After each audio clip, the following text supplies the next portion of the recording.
نصیب جان امونی ژورنالیست شناخته تاجیک مقیم قزاقستان خبر داد که شاعر و دانشمند معروف تاجیک نیز مقیم قزاقستان سفر عبدالله اینک چند ماه باز از بیماری رنج میکشد و به کمک و دستگیری نیاز دارد. بیش از نیم سال است که دانشمند مشهور و شاعر توانای ما استاد سفر عبدالله بیمارند. در این مدت ایشان نخست چند بار در بیمارستان شهر الماتای جمهوری قزاقستان بستری شد و پس آن در بیمارستان شهر نورسلطان عملیات دشوار قلب را پشت سر کردند و خوشبختانه این عملیات خوب گذشت. پس از بازگشت به الماتا برای تقویت جسمانی باز در بیمارستان این شهر تبابت گرفتند.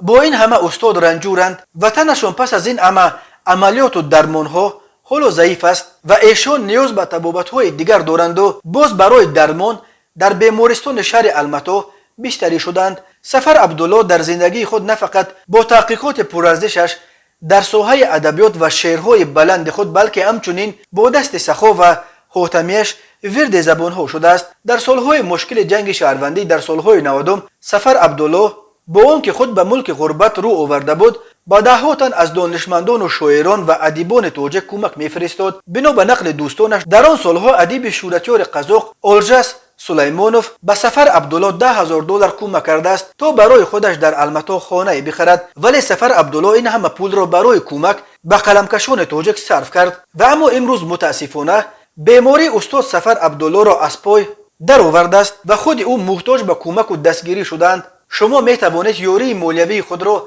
از طریق این حساب‌های بانکی با استاد سفر عبدالله برسانید. حساب‌ها به نام نصیب جان امانبایف، شماره تلفن 777 37 05 711.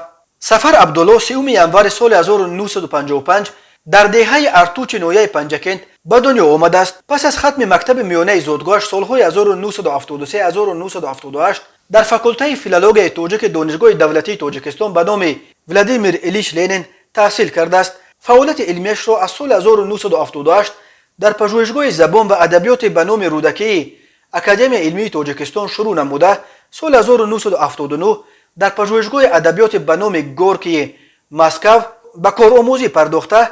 اسپرانتورا را سالهای 1981 1984 در همین پژوهشگاه سپری نموده است و در موضوع سنت‌های اپیکی در شعر معاصر تاجیک رساله نامزدی دفاع کرده است. سالهای 1981 1991 معلم اینستیتوت ادبیات جهانی به نام گورکی و خادم کلان علمی پژوهشگاه زبان و ادبیات به نام رودکی و بعداً پژوهشگاه خاورشناسی اکادمی علمی تاجیکستان بوده است. از سبب جنگ‌های داخلی در تاجیکستان به قزاقستان هجرت نموده. از سال 1993 خادم کلان بعداً خادم پیشبر علمی پژوهشگاه خاورشناسی اکادمی علمی جمهوری قزاقستان و همزمان پروفسور کورس زبان‌های شرق دانشگاه روابط بین المللی و زبان‌های جهان قزاقستان به نام ابلیخان می باشد. سال 2007 در الماتا فصلنامه علمی ایراننامه را تأسیس داده. سردبیری آن را نیز بر عهده دارد. مجله مذکور که به زبان روسی چاپ می شود مقاله، رساله و گزارش‌های علمی ایرانشناسی کشورهای مختلف عالم و محققان تاجیکستان و ایران و افغانستان را در موضوعهای گوناگون تاریخ، تمدن، فرهنگ، زبان و ادبیات و آیین مذهب اقوام ایرانی و روابط تاریخی و فرهنگی کشورهای ایرانی با ممالک و افقام همسایه به تب می‌رساند. راجع به این موضوعات بیش از 300 مقاله و گزارش‌های علمی نوشته است که در تاجیکستان، ایران، افغانستان، قزاقستان، روسیه به تب رسیدند. از سال 1989 عضو اتفاق نویسندگان تاجیکستان است.